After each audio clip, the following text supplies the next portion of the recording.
Semana de Transtornos de Aprendizagem, de 1 a 10 de julho. Você ainda não fez sua inscrição?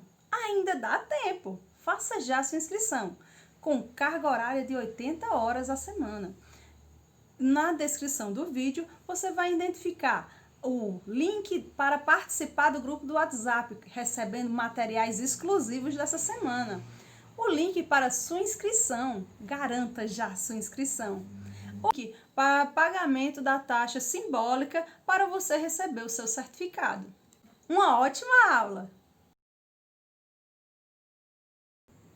Sejam bem-vindos à terceira aula da Semana de Transtornos de Aprendizagem. Hoje trabalharemos disorgrafia. O que essa nomenclatura quer nos dizer? Dis remete à dificuldade. Orto, correção. Grafia vem da escrita, organização, da perfeição. Então, é uma dificuldade na grafia.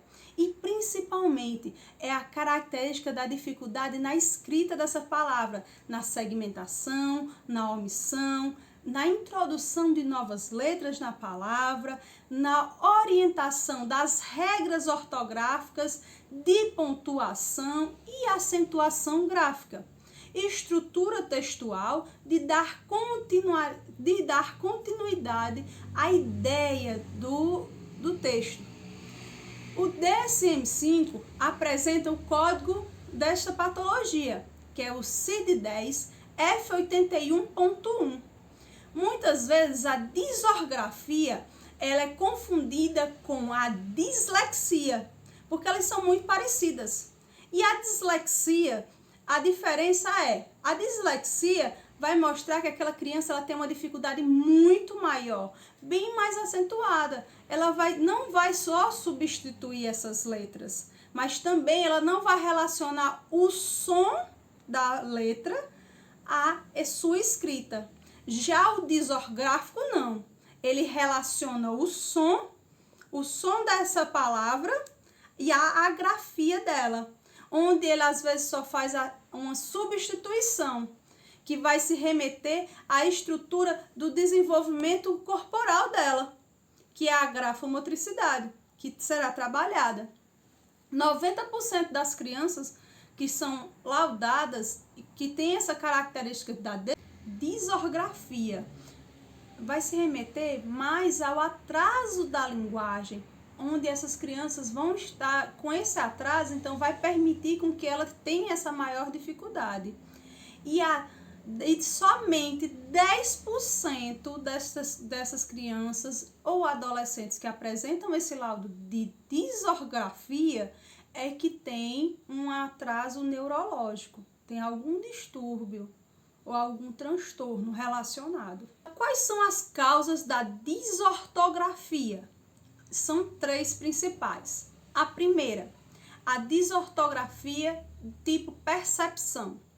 A desortografia da tipo percepção, a criança, o aprendente, ele vai ter uma dificuldade acentuada na audição, no desenvolvimento visomotor e no desenvolvimento da relação de tempo e espaço. Tipo intelectual vai se remeter se aquela criança ela está na idade série que ela pretende, que ela está, para a aprendizagem do conceito das regras ortográficas da fase que ela está, ou se tem algum fator socioemocional que está interferindo na aprendizagem das regras ortográficas. O terceiro tipo é o tipo pedagógico. Ele vai se remeter à metodologia utilizada. Vocês lembram ontem da aula de disgrafia? Quando eu falei quais são os métodos para se trabalhar dentro da escola? Qual é o método? O método analítico e o método fônico. Crianças com disortografia, é interessante que na escola se trabalhe o método analítico e o fônico para que ela possa se desenvolver mais. Tipos de disortografias. Desortografia temporal. É a desortografia remetendo à separação fonética. Vamos lembrar dos dígrafos. Carro. Uma criança com dificuldade de desortografia, ela vai escrever carro. Ou, se ela já conhecer que tem os dois R's, ou ela coloca o O separado do RR com o CA, ou ela coloca o carro só com CAR. E a desortografia temporal sinestésica, ela vai se remeter ao corpo, à sinestesia do corpo. O desenvolvimento da escrita, ela se remete principalmente ao desenvolvimento psicomotor, do desenvolvimento global dessa criança, que ela vai trabalhar o movimento do corpo para que ela consiga se remeter à escrita, à grafia, aos desenhos e aos detalhes. Desortografia cinética se remete à dificuldade em separar ou juntar fonemas em uma palavra. Desortografia visiomotora se remete ao que mais nós observamos, principalmente quando nós identificamos que essa criança tem alguma dificuldade na ortografia. É a substituição ou troca de M por N, P por B, CH por X nas palavras. Desortografia dinâmica, ela se remete à estrutura do texto, à organização temporal que a criança vai ter de escrever uma frase e uma oração. Desortografia semântica se remete às regras de pontuação, de compreender quando se coloca um ponto, uma exclamação, 2 pontos, onde eu vou colocar o tempo da vírgula.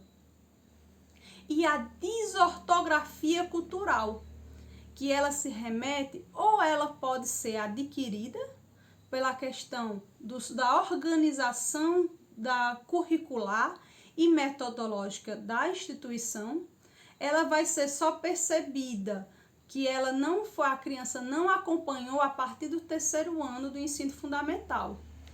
Muitas vezes ela chega até o final do ensino fundamental com essa dificuldade ortográfica, que quando nós iremos fazer a intervenção, nós percebemos que na intervenção é que essa desortografia, ela não foi uma desortografia mediante uma deficiência neurobiológica, mas sim adquirida por conta da desorganização ou a má formação dada a ela no período escolar. Quais são os profissionais que irão trabalhar no processo de avaliação e intervenção do aprendente desortográfico? São o fonoaudiólogo. Ele trabalhará com os sons dos fonemas, com o som que essa criança, se ela está conseguindo interpretar para a relação dela em escrita. O psicólogo, ele trabalhará se essa dificuldade que este aprendente está apresentando na ortografia seja direcionada tenha uma intervenção emocional, seja do meio externo ou se aconteceu algum acidente que interviu para que ele não conseguisse desenvolver naquele momento. O psicopedagogo. O psicopedagogo trabalhará com a criança com desortografia, direcionando nas atividades escritas e principalmente na grafia dessa criança. O educador, o professor que está na escola, ele vai estar também trabalhando junto com estes profissionais para trabalhar tanto a avaliação quanto a intervenção. Porque a partir da primeira visão que o professor percebe esta dificuldade, estes erros contínuos, ele vai sinalizar para indicar para uma avaliação. E no processo de intervenção, nós vamos relembrar as metodologias que são necessárias para o desenvolvimento da aprendizagem deste aprendente, como usar o método fonético e o método fônico e o método analítico. A avaliação do desortográfico, ela se divide em 5 grandes pontos. Primeiro ponto, a fala oral. A fala oral dessa criança vai ser avaliada no seu contexto temporal, na sua contextualização, na contagem de um fato, dela descrever, quando ela chega no seu consultório, dela descrever como foi o dia, dela descrever como está essa participação dela em conjunto agora em casa, nesse período. Quando ela descreve, ela vai mostrando as dificuldades que ela apresenta, tanto na oralidade quanto na contextualização, se ela consegue se perceber em tempo e espaço. Em seguida, nós fazemos uma segunda avaliação, que é linguagem, leitura e escrita. Nesses três linhas, nós temos instrumentos direcionados, onde nós trabalharemos a palavra, a frase e o texto.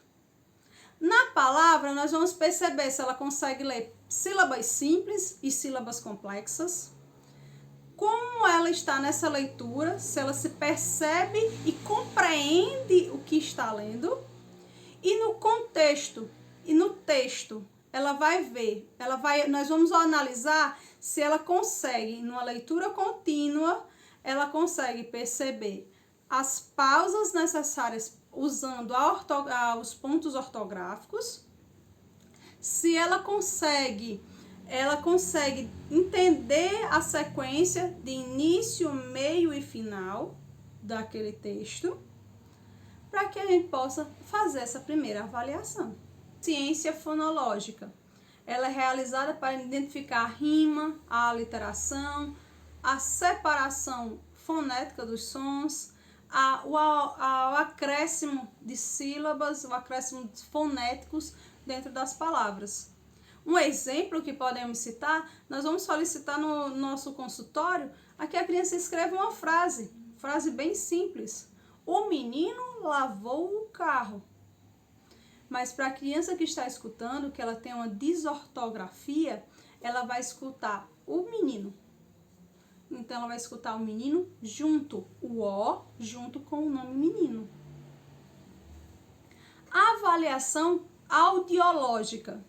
Trabalhar a percepção dos sons, a memória visual e a memória sonora, para que ele consiga se perceber, observando que as palavras têm um som.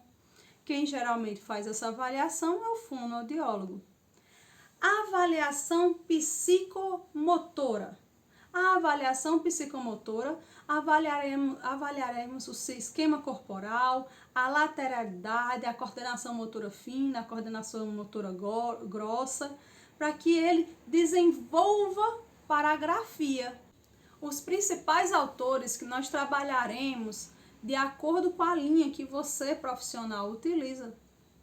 Esses autores são os que dão base para nosso trabalho de avaliação e intervenção no consultório. Cagliari. Cagliari, ele vai usar o termo de transcrição fonética e dar uma organização de quais são os pontos que nós iremos avaliar nesse aprendente. Carré vai utilizar o termo de transcrição oral, onde ele cita a estrutura que ele apresenta de idealização para avaliação e intervenção do aprendente. Zorzi vai trabalhar com o termo apoio na oralidade, onde ele apresenta tanto a avaliação quanto a intervenção. Merida vai tratar os erros ortográficos como os erros naturais, erros inerentes ao ser humano no seu processo de aprendizagem. Manzano trabalha em concepções de percepção percepção visual espacial, percepção linguístico-perceptiva, de conteúdo, viso auditivo e de ortografia. Dicas para os professores. Você, quando receber uma criança, perceber que tem uma criança com disorgrafia em sua sala, acompanhe ela, converse com ela, que compreende essa dificuldade que ele está tendo e que vocês juntos vão conseguir fazer com que ela aprenda. Apresente a ela de forma bem divertida como é a ortografia. Quando for mostrar os erros dela, mostre também os acertos e mostre que ela é capaz de fazer diferente. Quando ela for fazer uma atividade escrita, lembre que ela precisará de mais tempo para fazer ela. Em alguns casos, quando são desortográficos graves ou severos, geralmente a avaliação que será feita com ele é oral. E tome cuidado, que quando nós trabalhamos com muitos estímulos para uma criança desortográfica, se nós temos uma criança com TDAH em nossa sala, ela também pode ficar muito estimulada e ativar ainda mais a hiperatividade dela. Dica para os pais que têm crianças com desortográficas em casa. Converse também com ela. Diga que ela é capaz, que ela pode fazer diferente. E que esses erros que ela está apresentando na grafia dela são possíveis de resolver. E por que não resolvermos juntos?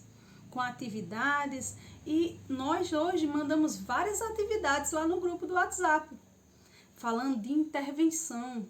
E essas intervenções, essas atividades, podem ser usadas por você, pai, para que seu filho desenvolva essa sua habilidade da escrita e trabalhar a ortografia dele de forma divertida na sua casa. Ao escolher uma escola que vai colocar o seu filho, perceber se essa escola ela tem um diálogo com você, se ela é confiável, para que você veja que a metodologia que é utilizada e a didática atenda ao desenvolvimento do seu filho. É importante que você também acompanhe seu filho nas intervenções, junto ao fonoaudiólogo e o psicopedagogo.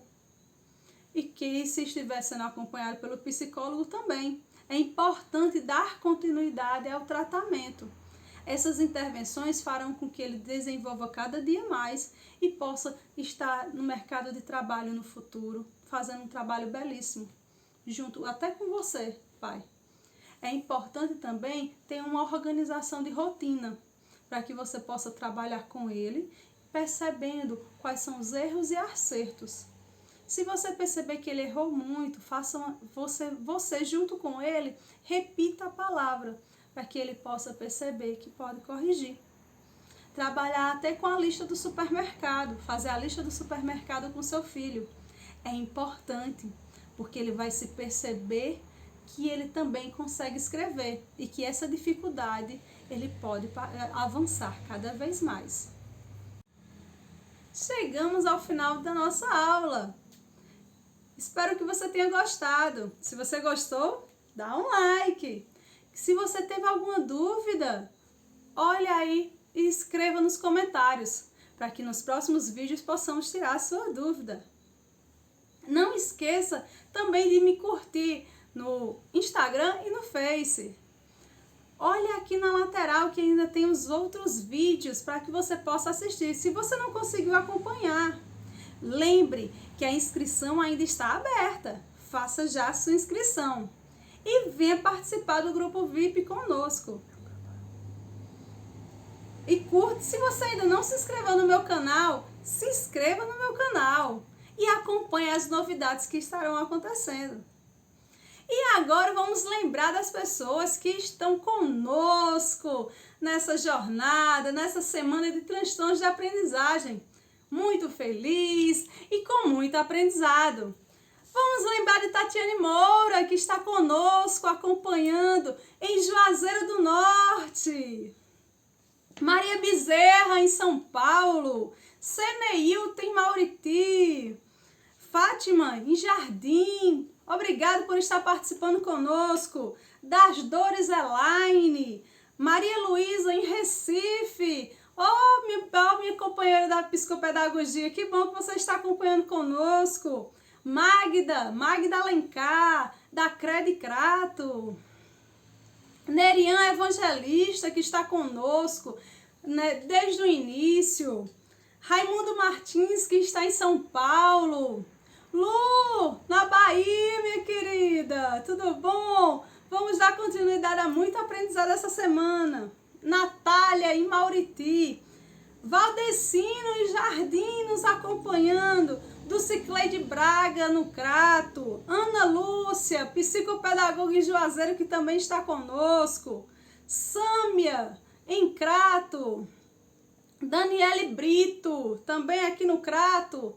Sara Lúcio, lá da Sulamed, em Juazeiro do Norte, está conosco nessa caminhada de muito aprendizado. Do Cicleide em Mauriti, que bom que você está conosco. Heloísa Feijó, em Fortaleza, conosco também. Mércia Carla, eita professora maravilhosa que está conosco, um excelente profissional. Carla Janaína, minha irmã do meu querido amigo Clailson, que também está nos acompanhando, uma professora exemplar. Cíntia que está conosco, da cidade de Crato. Alaine Lavor, que está nos acompanhando e que participará em breve conosco. Fábio Lemos, radialista da Rádio Educadora, que está conosco nessa caminhada dos transtornos de aprendizagem. Vamos fechando por aqui esse dia. E tchau! Até amanhã! E não deixe de participar, que amanhã nós falaremos de dislalia, que nós completaremos a estrutura das DIS. Vamos lá?